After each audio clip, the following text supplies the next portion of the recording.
Hey, how you doing? This is John, and welcome to John's Long Box. Today is the beginning of Steve Ditko Day. We will do Amazing Fantasy 15 today, and next week we will do Strange Tales 110. So this is the first appearance of Spider-Man. Next week will be the first appearance of Doctor Strange. No, this is not the actual copy. This is a pretty poorly made reprint. I think they were free giveaways in the New York Post, and I don't know where I got them all. I got a whole stack of these, and they're really neat because they're newsprint, so that they get the colors are reproduced really well. It looks as much like the original comic as possible. And no, this is not one of the comics that I have. Amazing Fantasy, I'm missing, and I don't think I will get a copy in my life. So here you go. So as per usual, I'm filibustering. I see I got it's Courtney's Fellowship of Oddballs. Good to see you, Courtney. How you doing? And we got Haldir. Haldir is my first Canadian shipper. I got he bought one of these Heroic Tales with the patriarch symbol on the back. Thank you for doing that. I shipped it out yesterday. Here is the tracking slip. So that's out to you. So thanks a lot. I really got to raise the rates on Canada. I didn't think too well on that, but that's cool. What else am I going to say to filibuster? This week. Oh, I might as well tell you what's going on this week on John's Long Box until we got 4 people. Okay, so today is the 11th. So I got Tuesday. I got Brainy Pixel. Wednesday I have Eric July. And Friday I have Odin Dasco, and then next week I already told you Sunday Comics with Strange Tales. Hey, Zach Tan, how you doing? How you doing, Zach Tan? It's good to see all these people. Wow, 7 people. Wow, I remember. I keep saying this, but it's because I'm amazed. I remember when it was just like me talking to nobody for the longest time on Sunday Comics. First off, shout out to Warduke and Jeff Hatcher. Has anybody heard from Warduke or Jeff Hatcher or even Bucky 748 or 749? These are guys who were with me from the way beginning, and I haven't seen them in a while. So I don't know if they watch later or if I just miss them. But if anybody knows where Jeff Hatcher, Warduke, and Bucky 749 are lately, tell them I miss them. So how's everybody doing? Hey, Allison's here. Allison, just let you know, your glasses were mailed yesterday. Allison also bought my Heroic Tales. She bought one for her, one for Pete out in Arizona. They were shipped out yesterday.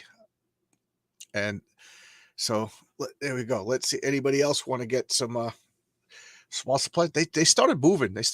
Hey, Marcus was with me till like what, 2:30 in the morning last night. Don't you sleep? Don't you sleep? For those of you who don't know what I'm talking about, last night I went live and I started a new series. I don't know how long it's going to last, but I call it My Hands Solo. And it's just, you just see my hands. I'm playing a solo board game. I think it's clever. Clever name. And I just play solo board games. Last night I played Thanos Rising. I set up a table over here. I don't want to move the camera because it's got but I set up a table over here to my left and I play a solo board game. I played Thanos Rising Friday night and I got killed. Thanos destroyed us, but luckily there's a multiverse and there's millions and millions of different universes. So I played again, and this time we won. And not only did we win, but we did not rescue Shuri. She was the only Marvel hero we didn't rescue. So it was a double win. Because nobody likes her. It's okay, Tiger. We'll get Doctor Strange next week. Yes, I'm trying to do this in alphabetical chronological order. And I know Lacey Lee's been looking for Doctor Strange. But Doctor Strange is next week. So we got 11 people here. Let's start it up. So this is Amazing Fantasy 15. And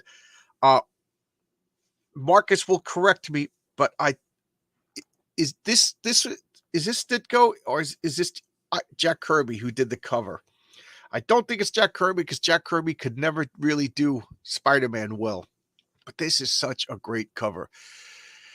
It's a great day when only one universe dies. Yeah, yeah, I have to agree with that, provided that universe is not our universe. But look at this costume. Look at this costume.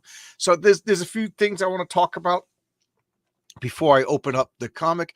It is okay, Marcus. I knew I was stalling. So this is Jack Kirby as inked by Ditko, and what makes me think that Ditko, I'm using the cursor like you can see that Ditko did the lines, because Kirby always seemed to mess up the lines. But I love this cover. What a great cover! Can you imagine you were a little kid and you saw that? It's so good. As usual, drinking my Tim Hortons coffee.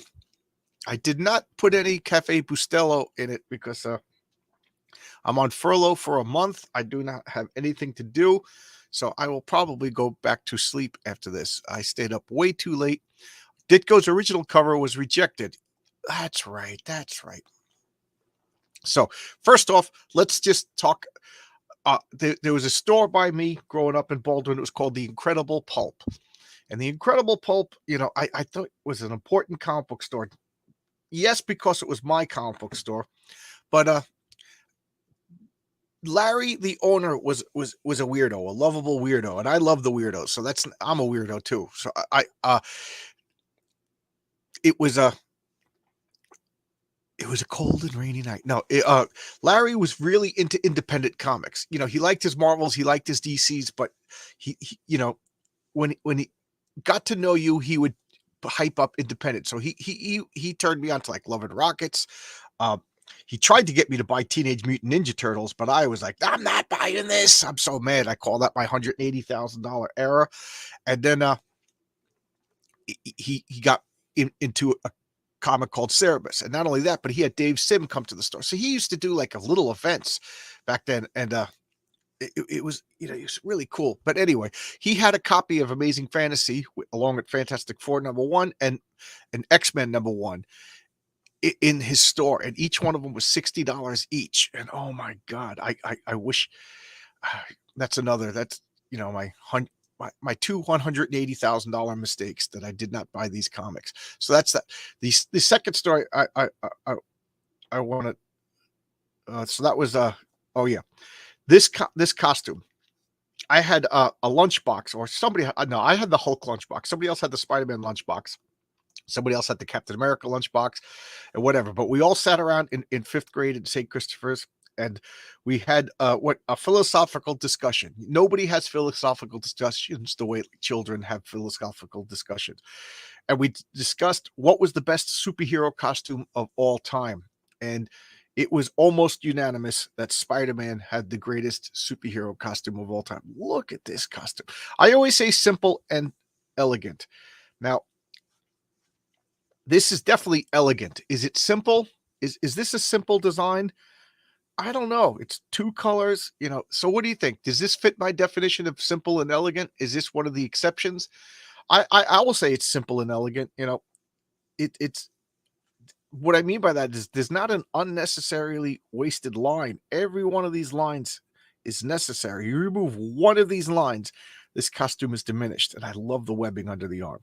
Let's address so there you go. I mean, that's democracy in action. An entire lunch table of fifth grade boys have voted that Spider-Man has the greatest superhero costume of all time. So, it's not up for debate. What are you, an election denier?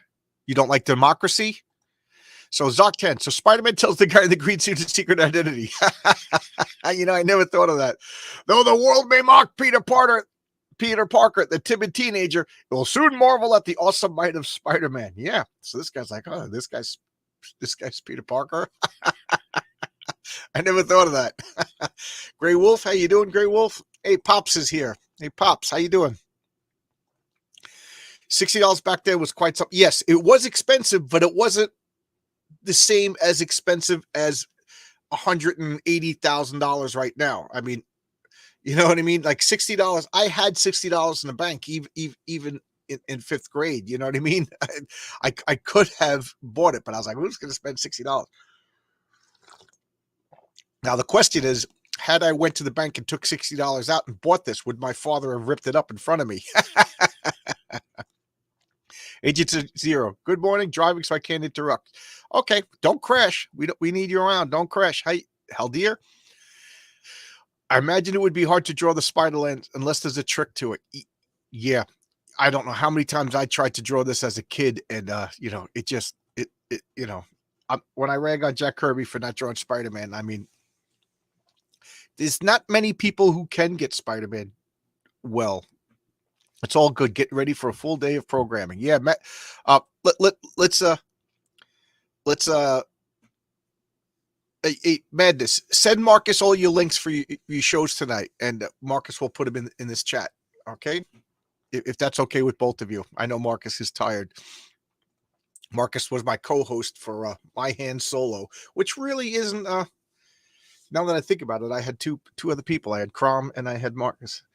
Oh, and here we go. Marcus is he's earning his paycheck. This is my Substack right here. What that is you could sign up for that, get an emailing list, so you could get updates on my comic. Why did I just Heroic Tales? Geez, my brain is just not working properly yet today. I want to show something. I really should put it into this quick access file, but I don't think there's a people in this chat who have not seen this yet. So I'm going to share my screen for a second. Let's see. How do you not a boomer. I just play one on TV. Okay, I'm going to share my screen for a second. This is the back cover to Heroic Tales. Look at that gorgeousness. So let's make this even bigger. Let's get rid of this.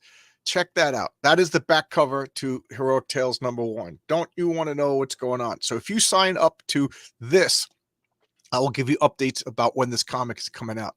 And I really, for a multitude of reasons, need to get this comic, campaign going, And then Abrax says that this cover is perfect. Yes, this is one of the best covers of a comic at all time. Like this, the cover of a comic is supposed to intrigue you, get you to want to buy the comic.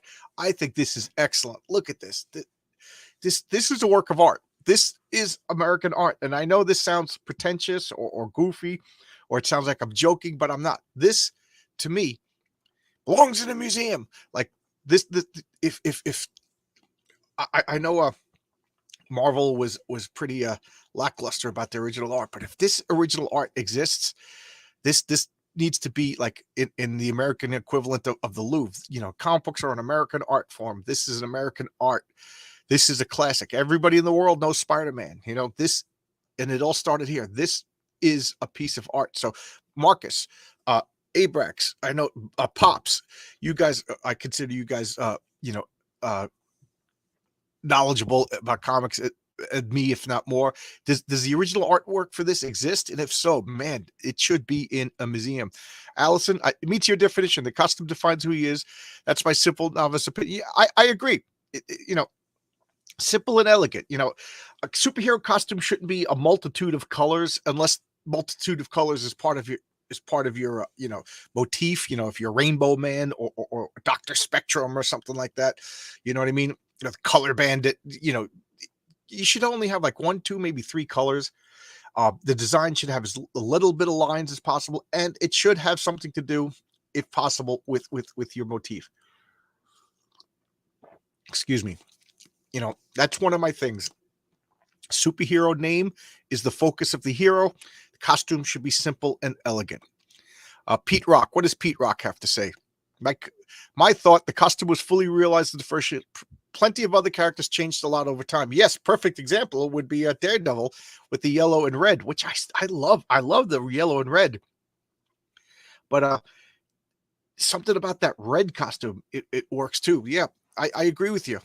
And look at the original X-Men that showed up. That'll be something I'll show, the giant size X-Men with the new X-Men. Those costumes were perfect. Any variations from those Dave Cockrum design costumes just diminishes it. We got a lot of hellos. I love everybody's being polite. I think it's in the Smithsonian. Oh, okay, Abrax. Anybody confirm this? You know, if that is true, that is awesome. And I'm not saying that if that's true because Abrax is a lie. I'm just saying, wow, you know, because you know what? It's true because it's on the internet, and we all know that everything on the internet is 100% true. I think there's a trick to drawing Spidey's webs. They radiate out. Yes. Not go straight down on his suit. Yes. You know, it's funny that you said that because I used to draw, Spider-Man as a kid, like all of us geeks. And I realized that if you drew straight lines, it didn't look right. So I used to draw all the Spider-Man, and then when it came down to the lines, I would get so nervous, because that's what makes or breaks Spider-Man. Like, look at this. Just look at the belt. You could tell, that they were drawing it. Some Ditko art is in the Smithsonian. I gotta look. Yeah, I always wanted to go to the Smithsonian. Now you sold me on it. Spidey was the perfect character to catch a kid's attention. Yeah, absolutely. Okay, so now we got some interaction. We got some my background, and you can see not for resale because this was a free giveaway. I think in the New York Post. Pops, do you know? Oh, the original art is in the Library of Congress. Nice. That's good. I mean, could we go in and see it? Is it filed away? It's probably best that it's filed away. Otherwise, some stupid climate activists will throw Campbell's soup all over it or something like that. All right, so let's open up. This is all newsprint. Even the cover is newsprint. I'm being all ginger with it, but this is worthless. So let's look at the Indicia trademark 1962, and then this came out in 2006. You can see Stan Lee, Steve Ditko, and I love this menacing little Spider-Man over here, and it's kind of smudgy, you know what I mean? And I love that it's on newsprint because this is as close, excuse me, this is as close to the original printing colors and everything as you're gonna get. So I love that credits bubble, and I think you could view it.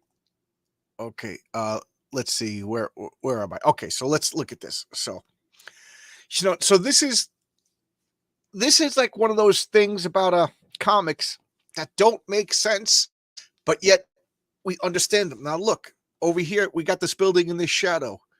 This shadow doesn't exist. This isn't like all these people. Hey, look, that's Peter Parker casting this weird shadow.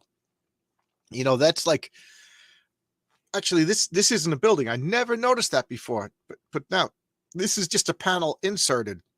Okay, so there's a panel within the pit. I always thought this was like a building. So here we go. I'm wrong. I'm talking nonsense already. It had an Archie look. Yes. Yeah. And who said Steve Ditko draws wonderfully ugly people? But it does kind of have an Archie look. So this is literally what Steve Ditko looks like. This is literally Steve Ditko. Talk about self-insert. This is a Steve Ditko inserting himself. And again, this was drawn by the Marvel Method. The Marvel Method is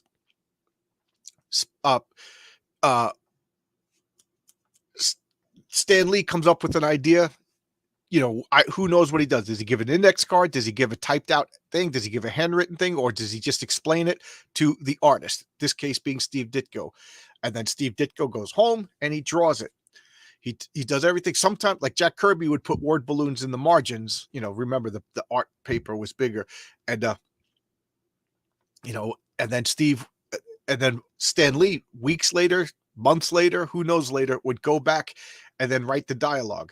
And at that point, he had worked on a billion comic books, so he doesn't remember exactly what's going on. So the artwork needs to remind Stan what happened. So, you know what I mean? So it blurs the line. Who wrote the comic? Did Stan came up with the germ of the idea, and then Steve Ditko or Jack Kirby or John Buscema or Gene Colan, all these guys, did they really script the comic? Did they flesh it out? And that became really what's the word? I forget the word that I'm trying to think, but like a bone of contentious between Steve and Stan Lee, who created what ideas were what, and then Steve Ditko would plot the comic, and Stan Lee would write dialogue that didn't fit what Ditko wanted, and it just caused problems until Steve Ditko quit the book, which was unheard of at the time, because not only did he have steady work, but he had steady work on a number one seller. Nobody did that before. You stayed on until you died, it got canceled, or you were fired. So look at the I cannot talk today. So Steve Ditko is Spiderman. Yes, as Spiderman, coming soon. Contentious. Yes, thank you. I love it when people. Yes, this is a reprint. Devil Flyer Momentum. This is not the actual comic. I wish it's one of the few big important Marvels that I don't have. And hello, Devil Flyer. Devil Flyer, do you have an active campaign right now? If you have an active campaign right now, go on Twitter and find Marcus Kellegrew, send him your links, and he'll put them in the chat. Okay? So we want us here at John's Long Box, we want everybody's campaign to be successful. We want everybody's campaign to be successful. No jealousy here. My philosophy is you didn't take money out of my pocket. You didn't mess with my family. So I cheer you on. You know what I mean? There will be no battling. I want Devil Flyer to be able to retire because comic books made him rich. Did you see the staples? Clean. Yeah. This was given away free in the New York Post. Yeah, I think that's a key issue. Yes, this is absolutely a key. The real one is a key issue. And everybody's saying hello. Friendly neighborhood Spider-Man promotes friendly neighborhood conversations in the chat. So let's get to this comic now. So I always refer to these two pages, okay? So I don't always read all the comic, but I'm going to read this page. Again, there's new people. I know Allison's a newbie. This is called a splash page. A splash page is one panel on the comic. Usually it's the first page, but it doesn't have to be the first page. There was a famous, I forget what comic it was, but Image Comics, every page was a splash page, which meant that the comic sucked, and it was just so that they could sell the original artwork, because splash pages make, when you sell the original artworks, people want a splash page rather than a panel with 900, a page with 900 panels. So, great. Marcus is on the Devil Flyer has a active campaign. It's on Fund My Comic, the same platform that I'm going to use. Devil Flyer, a Devil Weapon, epic size 48-page one shot. There you go. There you go. There you go. Thank you. Thank you. Inset. You call me an inset? I think people want Gogurt. Oh, yeah. Who doesn't want Gogurt? Look, the power of advertising. Let's get Gogurt. So anyway, I'm going to get back to this, and funded in 4 days. Good for you. Good for you. Nice. Nice. More personality in that splash page than 10 modern comics. Yes. Yes. And thank you all. You all. Oh, I didn't back yet. So I'm glad that we talked about this. So many campaigns, so many people I talk to. Sometimes what was it? I forget what it was, but I thought I backed it. And then when I saw everybody getting it, what comic was that? I was like, where's mine? Where's mine? And then I had to look, oh my God, I never backed it. So I actually got on a second chance. Okay. So let's read this. Like Costume Heroes, blah, blah, blah, blah, blah, blah. Okay. Hey gang. So here's the gang. That's Flash Thompson. That's Liz Allen, looking exactly like the actress from the movie who played Liz Allen. So, hey gang, we need one more guy for the dance. How about Peter Parker over there? So what's going on?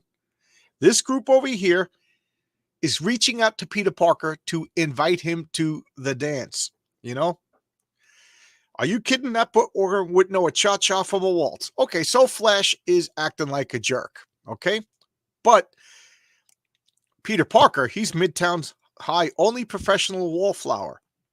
So, guys inviting him. Very first line in the very first appearance of the very first Spider-Man comic, he's being invited to a dance. Yeah, Flash and Liz are being jerks, but he's not this loner that everybody makes him out to be. Then we cut to this.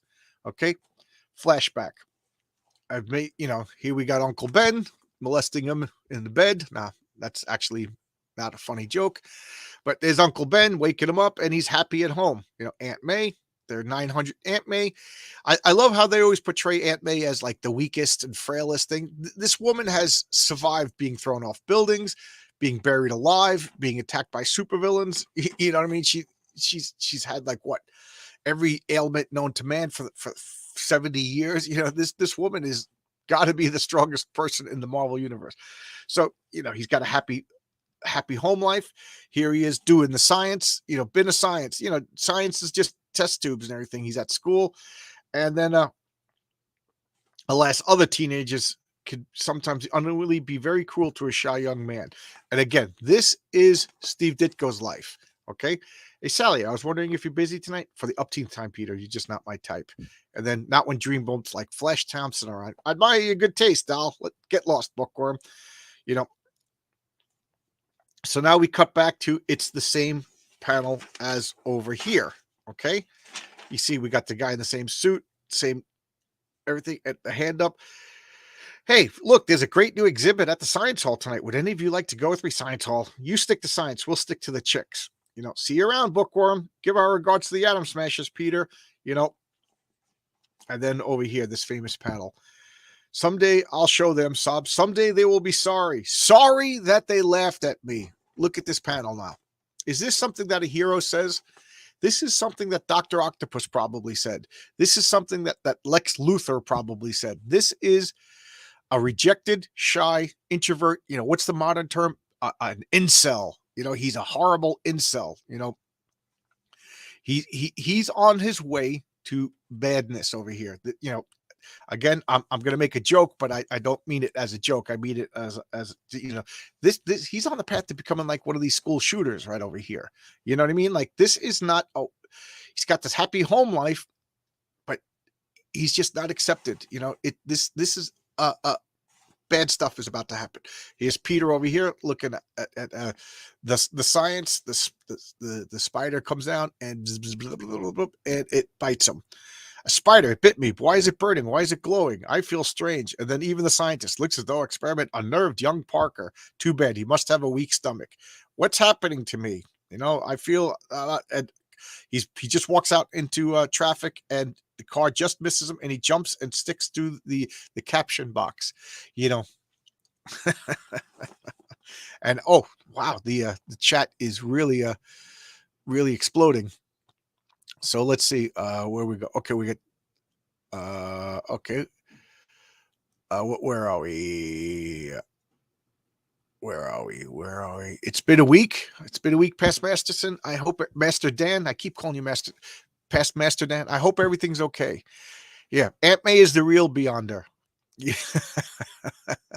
Hey, Nick Axe is here. EUIO. That's the sound he makes as he. I don't know. I was going to make a joke, but I just realized I didn't know what to say. Aunt May poisoned his parents because she was barren and jealous. Oh God, there's a pest. Did they explore what happened to Peter Parker's parents in the early days? No, not in the early days. I think it wasn't until the 90s where they made them like spies and everything like that.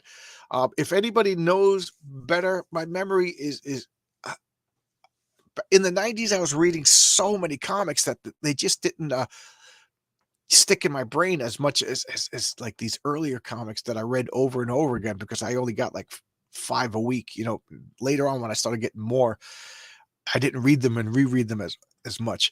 They should have shown Peter parents echoing Flash. We abandoned that child because he's a wallflower loser. Yeah, this baby sucks. Yeah, let's give it to Aunt May. You know, she's a barren loser. Dan is fine. That's good. And here we got, oh, I don't like it when every member of the family ends up with superpowers. Yes. I hate that too. I don't like Batman families, Superman families, and I know that makes me a bad person because a lot of the old guys my age, they love the Superman families and stuff. But I don't mind like if there's Spider-Man, Spider-Woman, you know, and I'll even allow like Spider-Boy. But like this everybody could be Spider-Man that's coming out now, your Spider-Sona and everything. It just loots the, you know, if to quote my favorite comic book movie of all time, The Incredibles, if everybody is special, then nobody is special. Absolutely. And I was trying to click on this. Crom the Destroyer. We're talking about Crom the Destroyer because the artist of Crom the Destroyer is Nick Axe, and he's in the chat right now. So there you go. Support everybody. Like I said, everybody. I want everybody to be successful. You know, it's just so much fun. Let's have a group of winners. Who wants to hang out with a group of losers? Let's have a group of winners. Crom is laughing. One lab accident away from becoming a supervillain. Yeah, well, the lab accident happened. That lab accident's happening right here. I want a t-shirt that reads, "That baby sucks." That baby's an asshole. Let's give that baby away. Yeah. I get thrown out of restaurants and malls, you know. I used to go to a game group in Flushing with a lot of like 30-year-old childless, and now I realize they're weirdo. They hated children. They hated children. If you know, we would be in a restaurant playing board games, and if a baby made a noise or whatever, they would roll their eyes. And I just remember a few times saying, I don't have children either. And yes, I'm a childless weirdo, but I love kids. I love babies. Oh my God. You know, the cutest thing I got like 25 nieces and nephews. My nieces and nephews are having babies. Oh, they're the cutest things. And I remember saying to them all, you know, hating children is not an admirable trait. Got to go. Have a blessed. Oh, bye-bye, Zach 10. See you. The Marvel family worked. Yes, the Marvel family worked because of the childlike innocence. You know, Marvel family was blatantly for children. It never was, you know, it wasn't even for like adults and older. And Nick Axe, yeah, that won't be the reason you're thrown out. Yeah, he's addressing Crom getting thrown out of restaurants. And find out what happened to Peter Parents and Amazing Spider-Man Annual 5 in 1968 by Stan. Wow. I have that. All right. Thank you, Marcus. I got to go reread that. Oh, okay. Cool. I have that. I got to reread that. So you turn in the page. Spider-Man sticking to walls. Now, I don't know, is his feet sticking to the walls or is he just sticking by the walls? You know, the shoes block the powers? I don't know. And then I love this little kid. Look, that man sticking to the side of it. That's the last horror movie I take it. And he reaches out to grab it. Excuse me. I really like when they show an amateur superhero not in control of their powers. That's like really humanizing. I like that.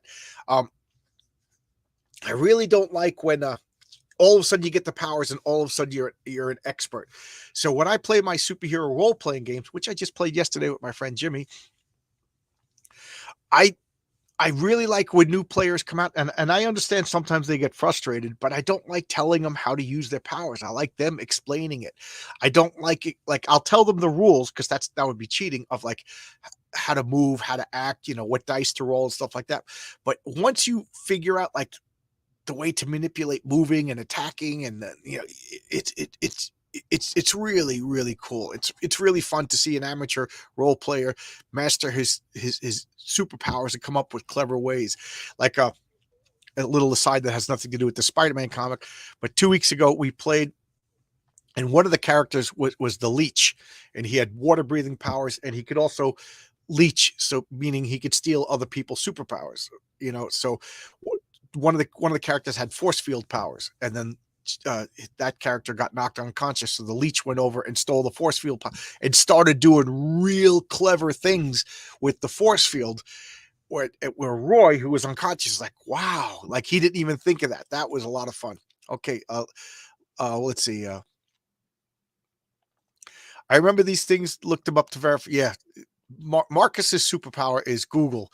I love to play V&V. I saw the re-edited book 2.0. Or the 3.0 is called Living Legends. Yeah, I still have the second edition. The second edition book is my favorite. Stan really got that New York dialogue in those panels with regular people. I played the Marvel. Yeah, this is like the third time somebody mentioned the Marvel role-playing book. I think Crom mentioned it last night. You know, $100 is like a month's salary. Oh, I see. Right here. Okay, here. Yeah. I play. Okay, both. Cool. So let's look at this panel. So that's the last time I take you to a harbor. It's incredible. I reached the roof, so I was over here. It's the spider. Transferred its powers to me. I could walk down this.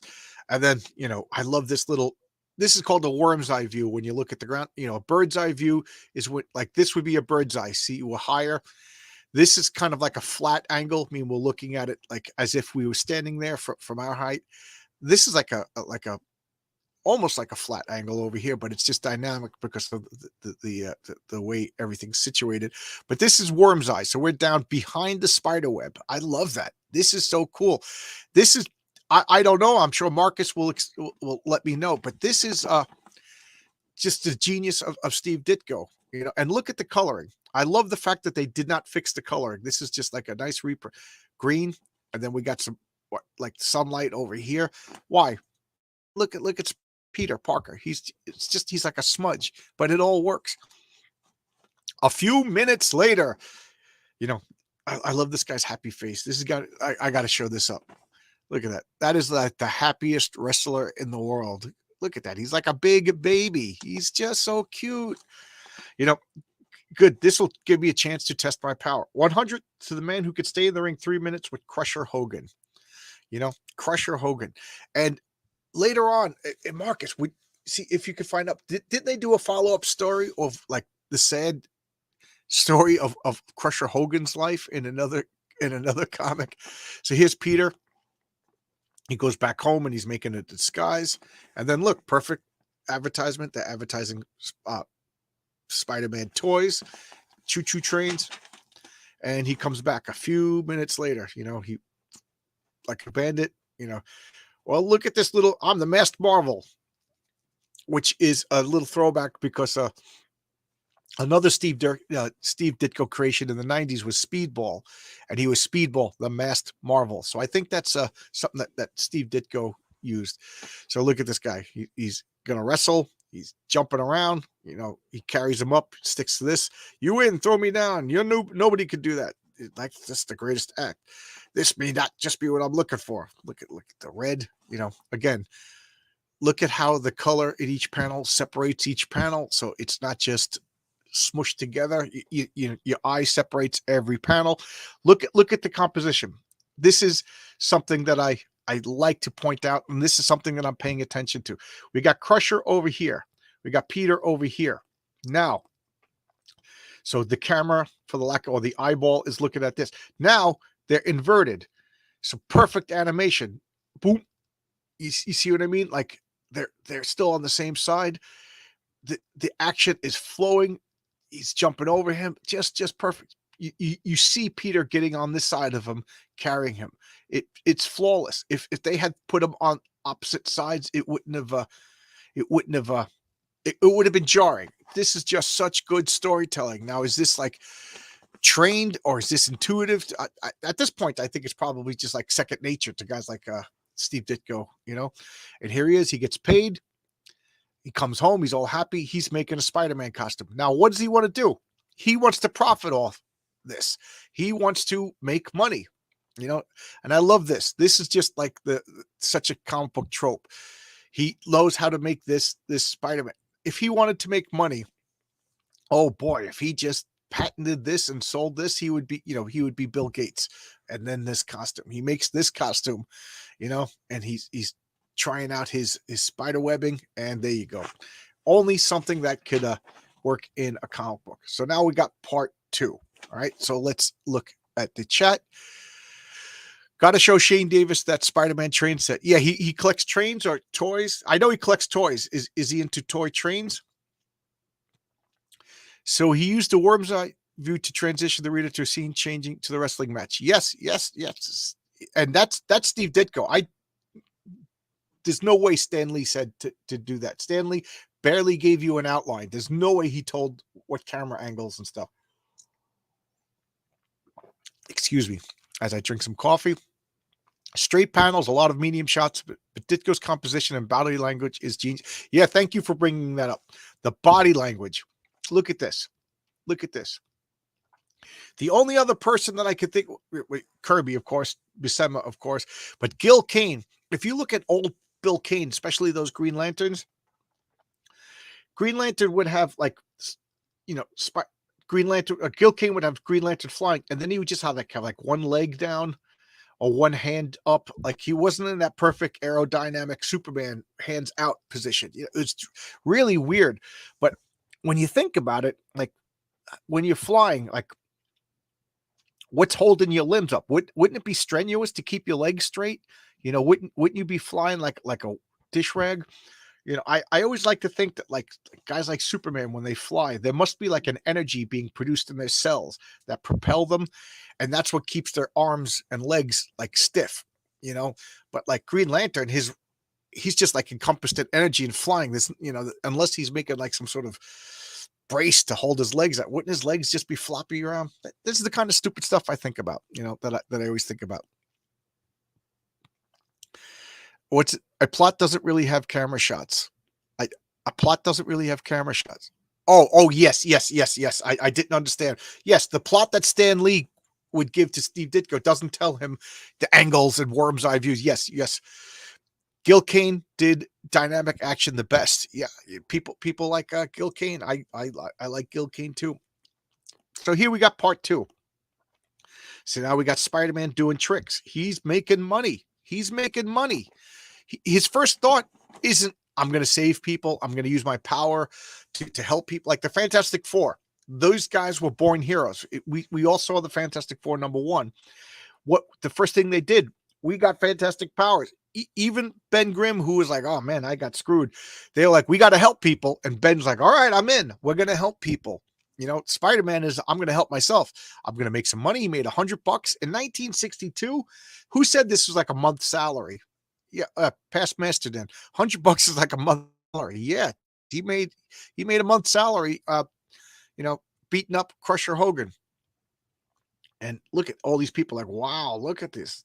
Again, these wonderfully ugly faces. I always play a game like when I see movies, I'm like, oh, that guy looks like he was drawn by John Byrne or whatever. So Marcus and I'm sure Nick and past Masterton maybe, and Abrax definitely. If you look up Rose Byrne, the actress Rose Byrne, she is the prototype, the epitome of a John Byrne face. You know what I mean? Like there's some actors that just look like they were drawn by real people, look like they were drawn by comic book artists. Rose Byrne looks like John Byrne's face. If you look at Jerry Stiller is the definitive Steve Ditko face. You're all on the computer. Check out those faces, see if you agree with me or not. So look at he's showing his accuracy. He's actually putting out candles with his webbing. Cut. This is too much. Leave him begging for more. So what's he doing? He wants to sign autographs. He's getting paid. He's on TV. And I love this. Just look at this panel right here. Oh my God, that is just flawless. Is there any wonder Spider-Man was a big? Look at that costume. It is just perfect superhero costume. And look at all these people.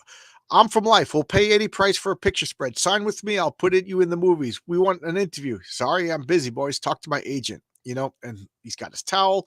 And then here is the stop thief. The cops chasing this thief. I made it.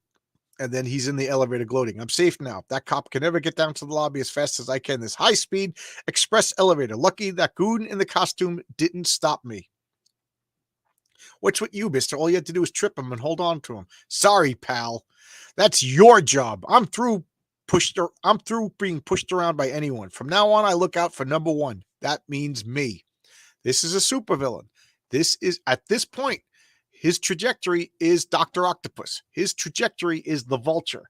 You know what I mean? His trajectory is Lex Luthor. I'm sure Lex Luthor had people in his life that loved him. Dr. Octopus, I don't know too much about his past life. You know what I mean? So I don't know what trajectory, what it was like being Dr. Octopus's, home life. Why I ought to run you and save your breath, buddy. I got things to do. So now he's home.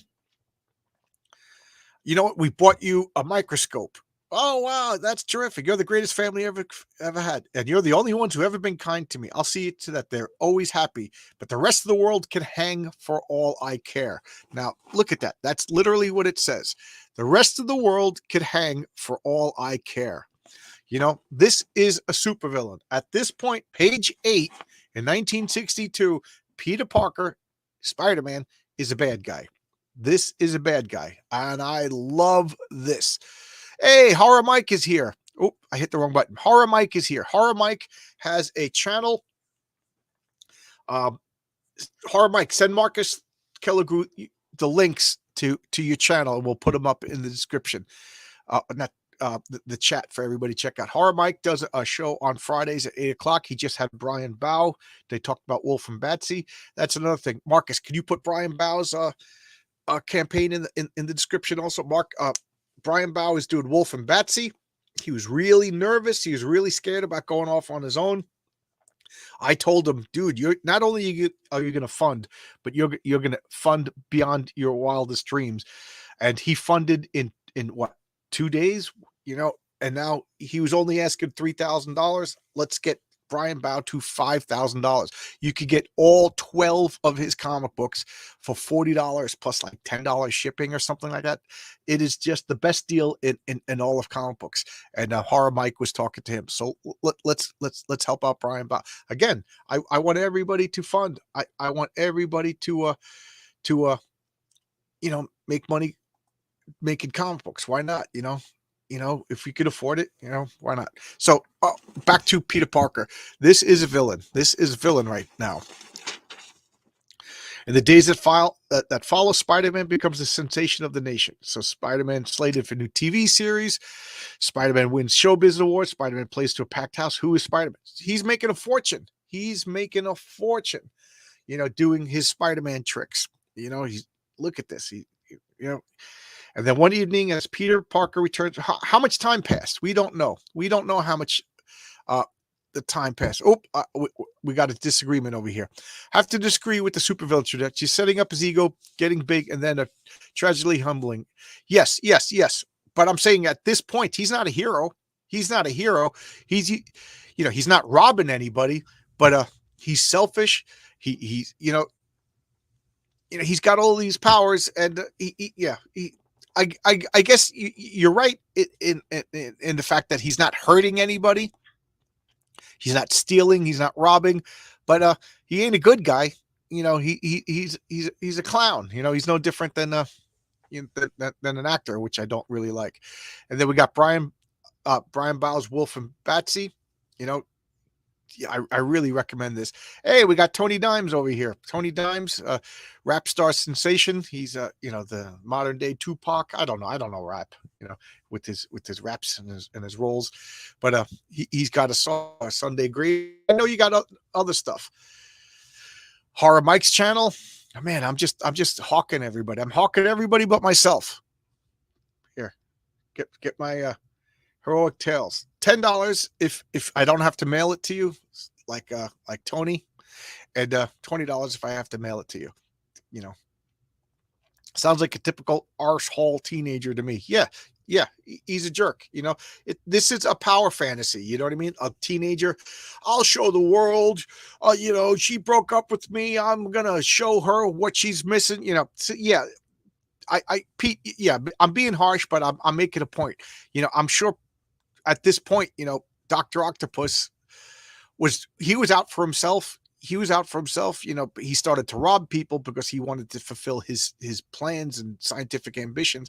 But, at this point, Peter Parker is just a jerk, selfish jerk. Yeah, maybe calling him a villain is too harsh, but you understand he's not a hero at this point. So he's coming home. Cops. Bad news, your Uncle Ben has been shot, murdered. No, can't be. Who did it? Who shot him? He's like, the aunt is at the next door neighbors. So the aunt is hanging out with the Watsons, Mary Jane, but even though she's not, she doesn't exist yet, but you know what I'm saying? He's putting on the costume and he's going off. We got the full moon over here. He's swinging, showing through the docks. These are all like, just little keys to show it's the bad side of town. Like, look at this building over here. Just everything's wrecked. We got this guy over here, like Spider-Man. Look at this menacing thing. And here's a funny thing that people don't remember. But when I was a kid, I'm talking like second and third grade, there was a lot of kids that didn't like Spider-Man because he was scary looking. Spider-Man was scary looking. Nowadays, who's afraid of Spider-Man? Nobody's really scared of Spider-Man. Like, look what's going on. And Spider-Man jumps out. I must be seeing things. And, the guy pulls out the gun. He clocks him. I love this panel. Just look. Who is it that talked about body language? Look at the body language. Look at that. Just the weight, that is just a haymaker. That is just like, up all. He didn't hold back. We're lucky that this guy didn't get killed over here. This is rookie Spider-Man just putting everything he can. Spider-Man could lift a car. Jeez, we're lucky that this guy wasn't killed. Oh no, that face. It's the fugitive who ran past me, the one I didn't stop when I had the chance. Well, I hate to do it, but we'll have to rush him now. We can't take, look, it's him on a spider's web. And then I love this. It's my fault. All of it my fault. If only I'd stopped him when I could have, but I don't. Now Uncle Ben is dead. And a lean silent figure slowly fades into the gathering darkness, aware at last, in this world with great power there must also come great responsibility. One of the greatest lines in comic book history. With great power there must also come great responsibility. Everybody always puts that into Uncle Ben's mouth, and it works. But Stan Lee said it. It's just a great line.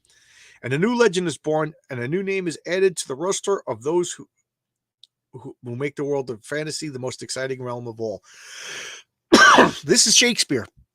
This is American classics. This is awesome. And I also love how the mask is attached over here, but sometimes it's not attached. Be sure to see the next issue of Amazing Fantasy for the further amazing exploits of America's most different teenage idol, Spider-Man. Well, there was no next issue of Amazing Fantasy.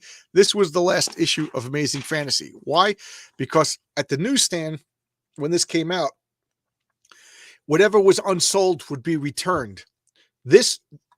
Nothing was returned. This sold through. So they were like, all right, we're just going to go with Spider-Man. So the next appearance of Spider-Man is Spider-Man #1, which confuses people because the first appearance of Spider-Man was in Amazing Fantasy 15. And this was at the last issue of Amazing Fantasy. And then Spider-Man #1 came out with them hedging their bets. It also had the Fantastic Four on the cover. Spider-Man tries to join the Fantastic Four. And, there's a lot of comics whose first appearance is not like Wonder Woman was in Sensation Comics. Captain Marvel was in Wiz. Superman was in Action. Batman was in Detective Comics. So it's Iron Man was in Tales of Suspense and things like that. So not all the time is the first appearance. Like I remember getting confused. Ghost Rider, his first appearance was in Marvel Spotlight #5. I bought Ghost Rider #1, thinking, oh, I got the first appearance of Ghost Rider, only to find out, nope, I had to continue my search. So let's look at the chat. That cop looks like Stan Lee. Oh, over here.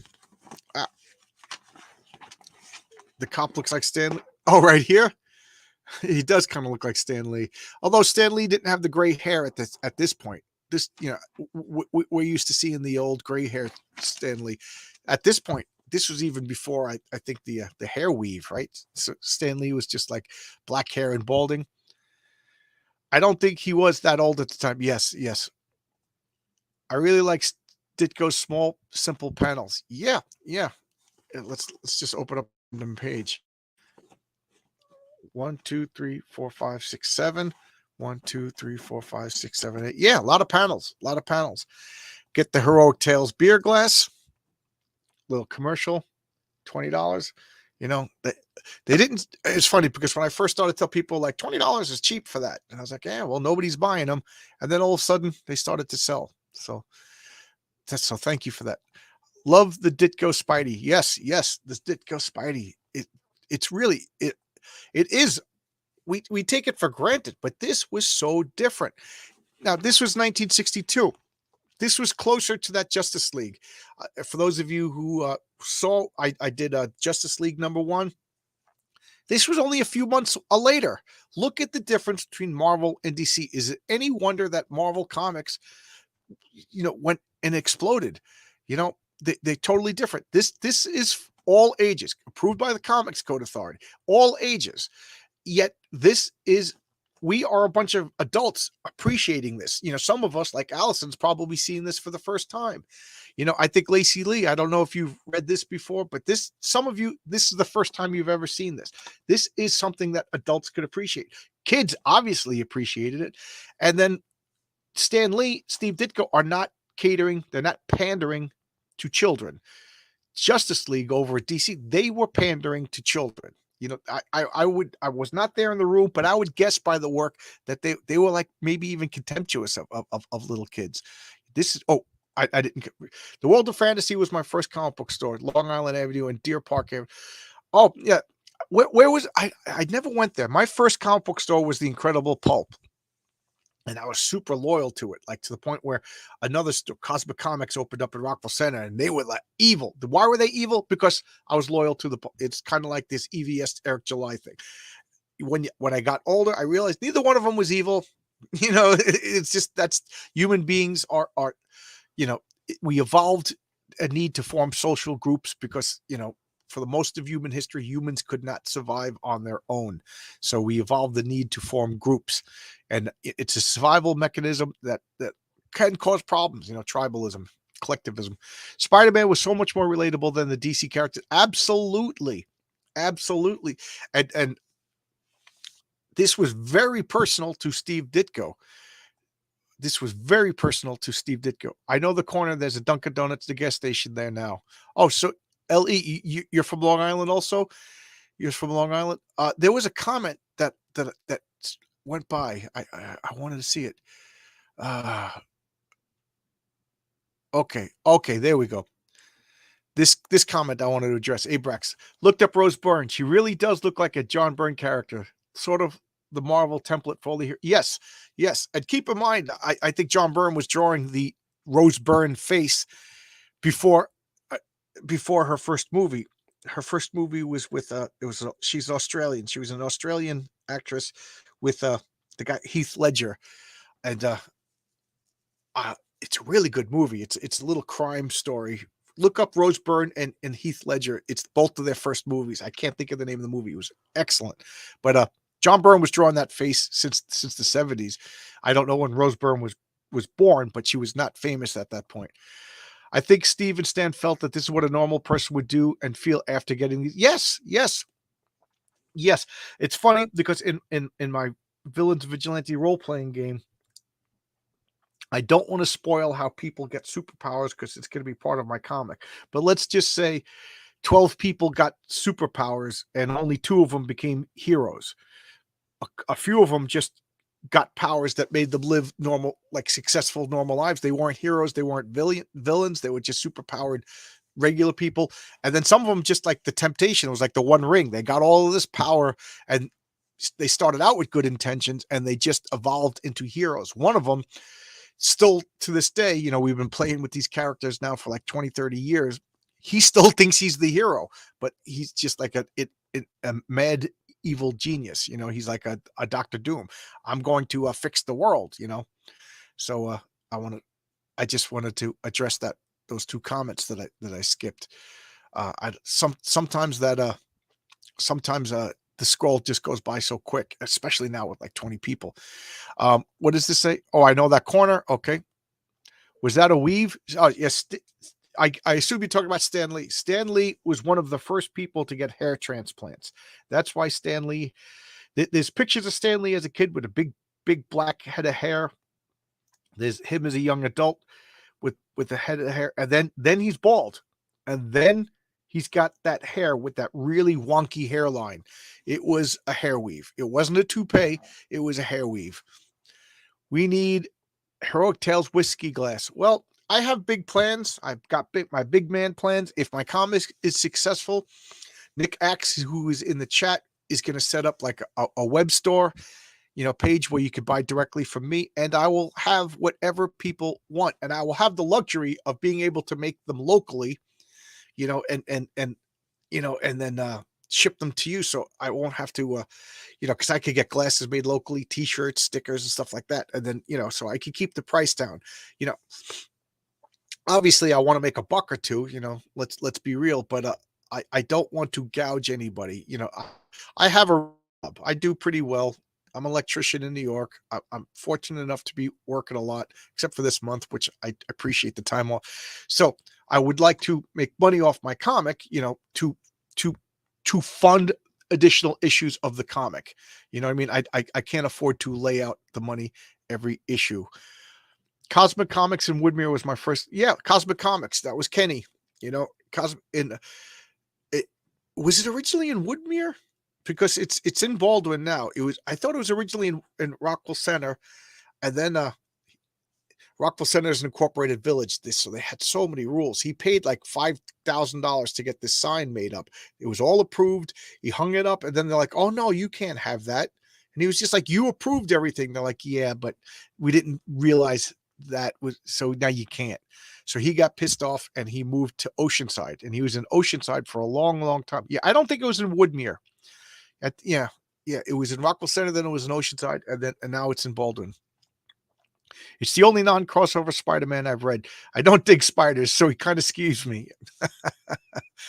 Yeah, every once in a while they'll play up the scary spider. People are scared of Spider-Man, spiders. In What If 19 Marvel did if Uncle Ben had lived in Peter.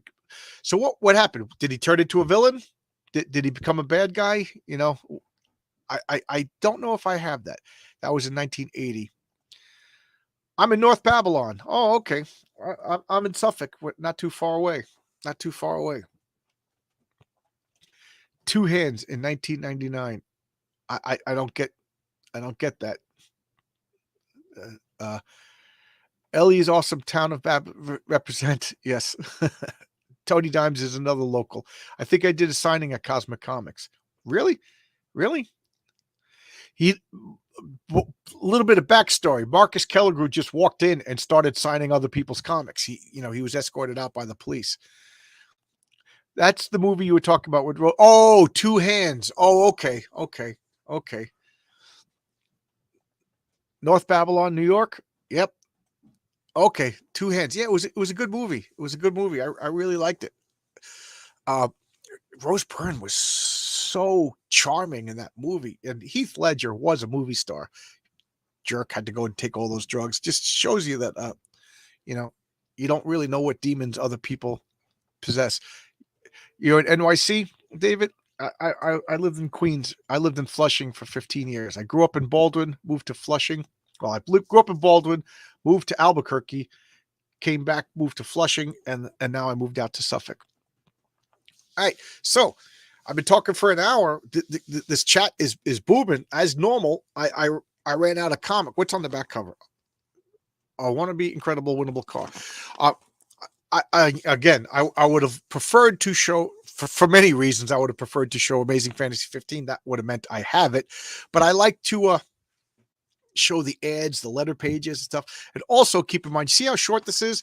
This wasn't a full story. There was Amazing Fantasy was an anthology, so it had other weird stories, scientific stories. And I don't know, Marcus, do you know what other stories were in Amazing Fantasy 15? Were they drawn by Stan Lee? I mean, were they written by Stan Lee and Steve Ditko? So for the money, you got the Spider-Man, which was the main story, and then a couple of backup stories. So I really, really, if you guys super chat me enough, you could super chat me money. You go. If Ethan Van Sciver could super chat to get money for a NASCAR, you guys could super chat to get me a copy of Amazing Fantasy 15. Go. I don't see money, guys. All right. You did a lot of work in Flushing. I loved Flushing. I loved downtown Flushing. I loved all the dumpling places.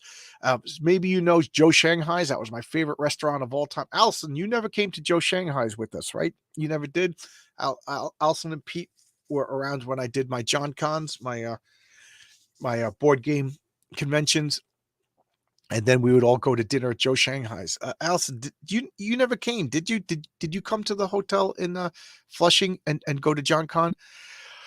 New York City means the city, which means Manhattan to us, Long Island. Yes. For those of you who don't know, I always do this. This is New York. This is Long Island. This is upstate New York. And then right over here is a sliver, a little rectangle. That's Manhattan. But Manhattan, New York City is 5 boroughs. There's Manhattan, there's the Bronx, Staten Island, Queens, and Brooklyn, the 5 boroughs. But it's funny because when we say the city, everybody just means Manhattan, but Queens is part of the city. And Spider-Man, for those of you who don't know, he lived in Flushing. Flushing is huge. Flushing is huge to you know, parts of Flushing look like stereotypical uh, Brooklyn, Queens with subways and buses, and then some of it looks like Long Island. So Spider-Man came from really nice because that was where John Romita lived, if I may be correct, because I think Steve Ditko always lived in Manhattan. And when John Romita took over, he was drawing Peter Parker's neighborhood to be like his place in and I think at that point he was in I forget the name of the town, but one of my coworkers lived more to John Senior, and I was fortunate enough to go to his house like 3 times and hang out with him. Where's my I okay. Okay, what do we got here? Yes, of course, David Alicia is agreeing. Oh, Crom's got to run. Okay, Crom, thanks. Crom was on with me last night for a few hours. You got to be tired. I'm from Westchester County, Larchmont, to be specific. It's funny. I almost laughed because Larchmont always reminds me of Monty Python. The Larch. You worked in New Rochelle. David, are you like Tony and I? Are you an electrician? Oh, wow. LECG for my PP. $2. I'm now $2 closer to Amazing Fantasy 15. It's more like $1.37 after YouTube takes their cut. But you know what? That goes into the pot. Here we go. Now, if everybody else could throw in the extra $65,000 to get Amazing Fantasy number 15.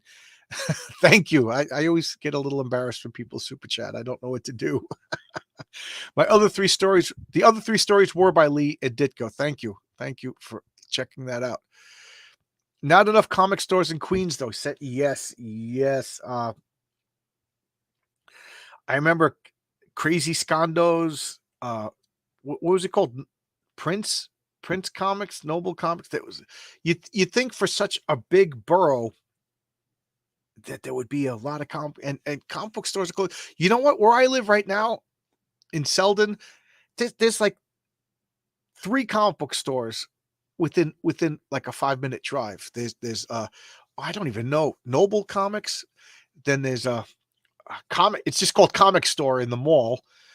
That's what the sign says, but I'm sure that there's another name for it. And then there's a Tor Collectibles, which is they have like a stack of Amazing Fantasy 15s. So that's why I'll take my $2 to Tor. But they will have it, but they will charge you for it. Didn't Spider-Man live in Woodside? No, he lived in Flushing. Maybe he moved to Woodside later on, but Aunt May and Uncle Ben lived in Flushing because that's where John Romita Sr. lived. He modeled the house after his house. My Lefevre ancestors settled in what is now Brooklyn about 1680 when it was called New Utrecht. I didn't know it was called New Utrecht. How do you pronounce Lefevre? And what is that? I guess that's Dutch or German? Oh, you're an art teacher, among things. Okay, cool. Art teacher. Wow. Do you have a channel? Do you have anything you want to promote? If so, look up Marcus Kellegrew on Twitter. Send him your links. Let's work Marcus Kellegrew. His arm is already sore for drawing a page. I worked for the phone company in New Rochelle. Yeah, we called New Roche. Yep. I thought Spidey lived in Forest Hills. Forest Hills, Flushing is on the border. Like where my apartment was, sometimes my mail said Fresh Meadows, sometimes my mail said Forest Hills, sometimes my mail said Flushing. So yeah, it's comic book. Because of the multiverse, dimensions get folded into each other. So that's my answer, and I'm sticking with it. Yeah, Pete's own apartment was in Woodside. Oh, okay. I didn't know that. Anybody remember the first Spider-Man movie with Tobey Maguire? Peter, Tobey had that that crummy little apartment with Mr. Ditkovich, his landlord, which is obviously an homage to Steve Ditko. And then Ursula, his daughter, would come down and give Peter Parker cake. Why did Peter Parker not, uh, you know, pursue that cutie pie? Cutie pie. She had that off.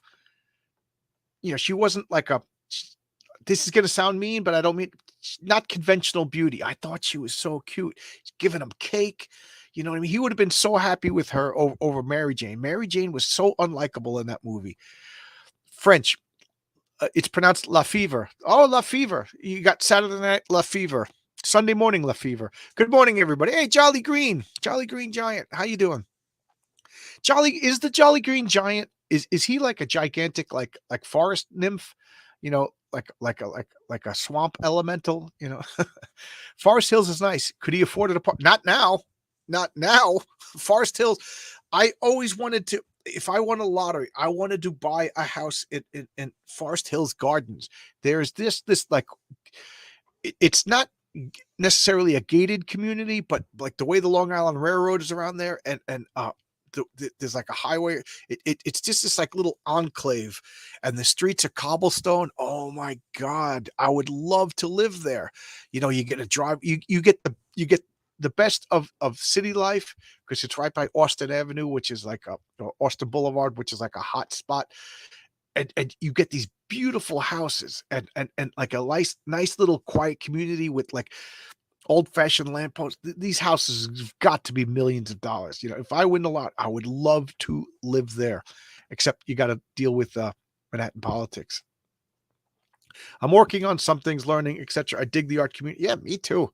I wish I had. Oh man, I don't have art available here. My horrible art to show.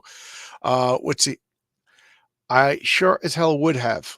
What is that? Would have to what? I don't know that I think the Jolly Green Giant so he's just a green human. So he just ate too many peas and turned green. Like, I would love to know the lore of the Jolly Green Giant. Sign up for Heroic Tales here. Yes, sign up. That is my Substack list. Again, I won't spam you. It's just, when I launch, obviously I want as many people to get the information as possible. And so, there will be 3 outlets. There'll be my YouTube channel. There'll be Twitter.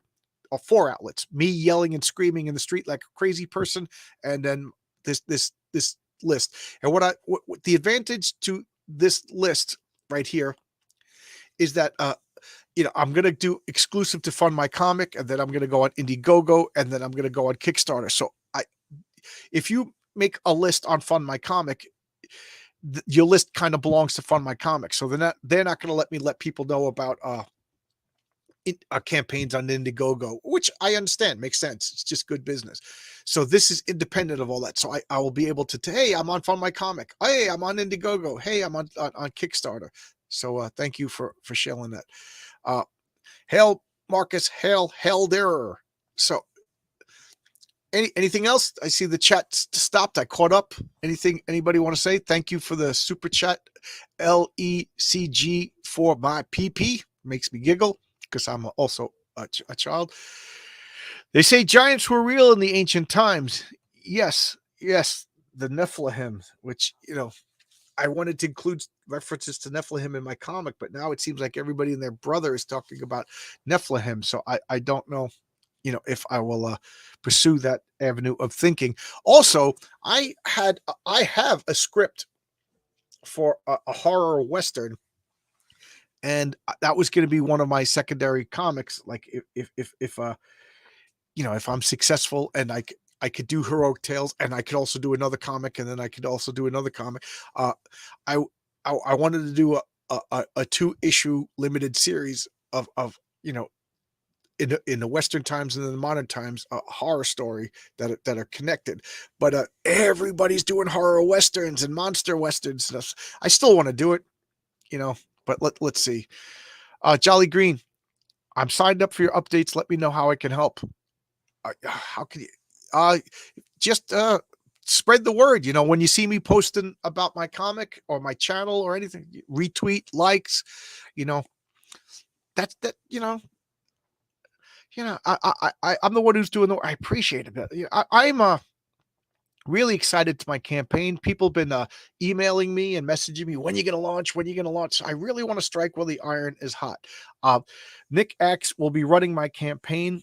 He's also drawing for RJ, so I don't know how inundated with work he is, but he asked me to give him some stuff, and I got about 90% of the stuff that he asked for. So I'm off all week. So this week I have no excuse but to buckle down and give Nick everything he needs to start the campaign.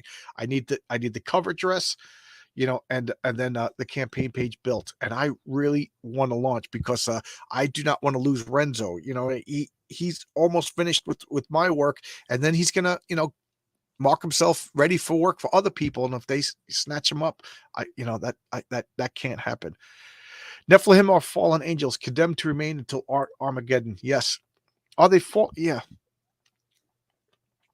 All right. So, anything? Any Bueller? Anything?